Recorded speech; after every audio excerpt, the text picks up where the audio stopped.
예, 안녕하십니까. 목재로, 원목으로 사람 캐릭터 만드는 방법에 대해서 설명을 드리겠습니다. 우선 이 캐릭터, 원목으로 캐릭터 만들 때 상당히 어려워합니다. 그리고 직접 만들게 되면은 또 어려운 게 사실이고요.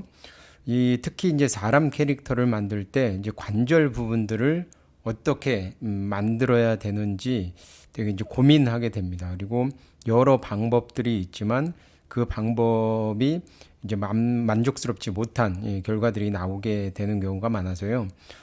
이런 방법처럼 한번 이제 고민을 하다가 제가 이렇게 만들면은 가장 그 이상적인 움직임이 나온다라는 그런 결과를 만들어내고 여러분들에게 이제 소개를 해드리겠습니다.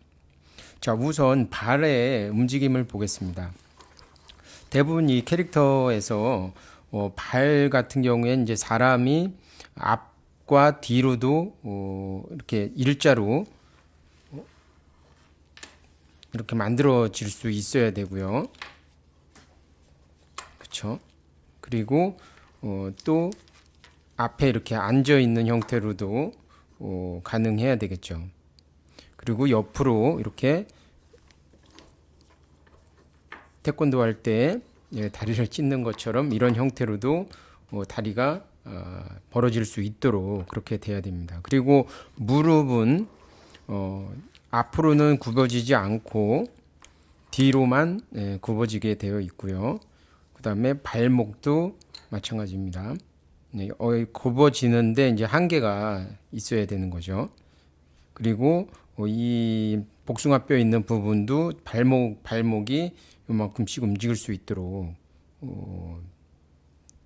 해줍니다. 자, 그러면은 이 지금 장비를 사용해서 어떻게 깎고 뭐 이런 부분은 나중에 영상으로 다시 한번 보여드리고요. 우선 만들 때 이런 그 부분들, 이런 파트들을 어떻게 만들면 될까라는 걸 한번 보여드리고 설명을 해드리도록 하겠습니다. 자, 여기 보면은 보통 이제 구체 관절 인형처럼 이 볼을 이 안에다가 넣어서 이렇게 돌아갈 수 있도록 해줍니다. 그렇죠? 그리고 이 부분, 이 동그란 부분을 안쪽에 이렇게 파내고 디귿자 형식으로 파내고 안쪽으로 넣는 거죠. 그래서 이렇게 움직임과 동시에 이렇게 움직임이 나올 수 있도록 해줍니다. 이 무릎 같은 경우에는 여러 가지 방법이 있는데 이 양쪽을 다 파내고 약간의 반달 모양 형태로 된 이 안에 이 관절을 부분을 넣어줘서 두 군데에 이제 구멍을 뚫게 되는 거죠. 그러면은 뒤쪽으로는 이 면적이 이제 넓은 부분이고요. 이렇게 동그란 부분이라 밑으로는 꺾이지만 위로는 안 꺾이는 형태, 뭐 그렇게 제작을 하면 되고요. 발목도 이렇게 마찬가지로 파줍니다. 이 발목 부분과 이 무릎 부분 이런 부분을 파낼 적에는 실제로 미리 이런 모양으로 미리 잘라내고 파내는 것이 아니라 이렇게 직각 형태로 나무가 형태로 있을 때 그 부분을 미리 파낸 다음에 스크롤소나 뭐 밴드소 형태 장비들을 이용해서 파낸 다음에 그리고 나중에 이 부분을 그려서 이렇게 잘라내야지 정확한 이렇게 정확하게 파할 수가 있는 거죠. 이렇게 직각 형태가 될 수 있도록 파줄 수 있습니다. 이 부분도 마찬가지입니다. 스크롤소를 이용해서 바로 이제는 잘라냈고요. 이제 구멍을 뚫어서 이렇게 각도가 나올 수 있도록 발목 움직임이 나올 수 있도록 그렇게 해봤습니다. 그리고 좀 어렵게 생각했던 부분이 이제 허리 부분입니다. 이게 분할을 자꾸 하게 되면은 어떤 이 캐릭터의 움직임은 원하는 대로 나올 수 있지만 이 캐릭터 상태가 좀 그 제 형태를 갖추기가 좀 어렵습니다. 그래서 분할을 어디까지 할 건지 대한 부분이고요. 이 지금 캐릭터 같은 경우에는 앞으로 이렇게 구부러지고요. 사람처럼. 그리고 허리 실제 사람이 꺾을 수 있는 허리의 각도가 회전이 가능한 형태로 되어 있습니다. 이 부분은 이제 스크롤스를 이용해서 그대로 잘라줬고요. 그 다음에 그 안쪽에 인장 스프링, 스프링을 넣어줘서 이 움직임이 좀 유연하게 살짝 늘어났다가, 그렇죠? 이렇게 되면 살짝 늘어났다가 다시 구부러질 수 있는 형태로 이렇게 제작을 했습니다. 팔 같은 경우에는 실제로 이 팔을 만들어 놓고 어떤 움직임을 주려고 하면은 부자연스럽게 되는 경우가 많습니다. 이 앞쪽으로 이렇게 손을 모아주는 동작을 좀 했으면 하는데, 이 부분도 여기에 이제 다 이 자재들이 이제 다 하드한 상태로 있기 때문에 여기에 이제 다 걸리고 그렇습니다. 그래서 이 부분도 조금씩 각도를 줄 수 있는 형태로, 조금씩 움직이는 형태로 돼야 내가 원하는 움직임을 나오게 할 수가 있는 거죠.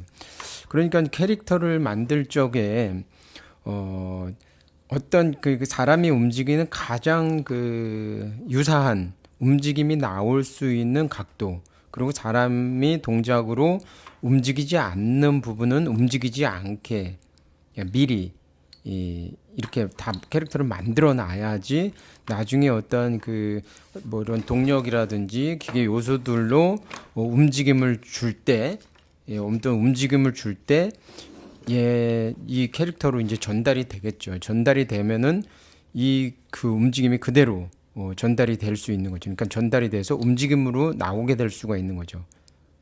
그리고 자연스럽게, 그렇기 때문에 이 움직임이 자연스럽게 나올 수가 있는 거예요. 이렇게 움직임이 사람과 똑같은 형태로 움직임을 줬을 때, 그러니까 힘을 똑같이 줬을 때 이 관절이라든지 이런 부분들이 같은 방향으로 비슷한 움직임으로 나올 수 있게 되는 거죠. 이렇게 위로도 될 수도 있고요. 앞으로도 되고 앞으로도 되고 이렇게 될 수가 있습니다. 발도 마찬가지입니다. 이렇게 무릎을 꿇는 동작도 되고요. 이제 무릎을 꿇으면은 이렇게 무릎을 꿇는 동작도 되는 거죠.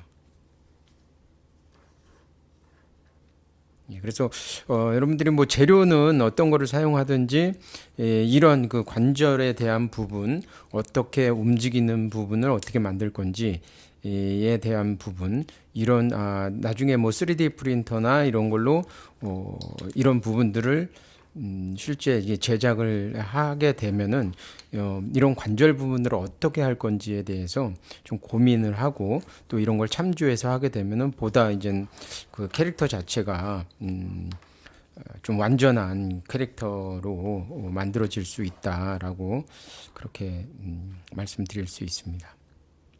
자, 지금까지 이 캐릭터에 대해서 사람 만드는 캐릭터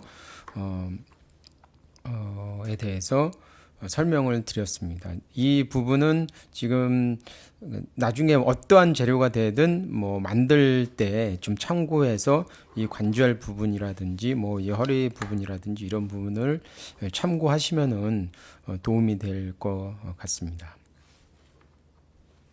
그리고 나중에 다음 편에는 이 관절 부분과 이런 그 무릎 관절 부분, 또 이런 잘라내는 부분 같은 경우를 좀 이렇게 순서대로 어떻게 잘라내고 다음에 뭐 어떤 공정으로 하는지에 대해서 좀 더 이제 자세하게 설명을 드리도록 하겠습니다.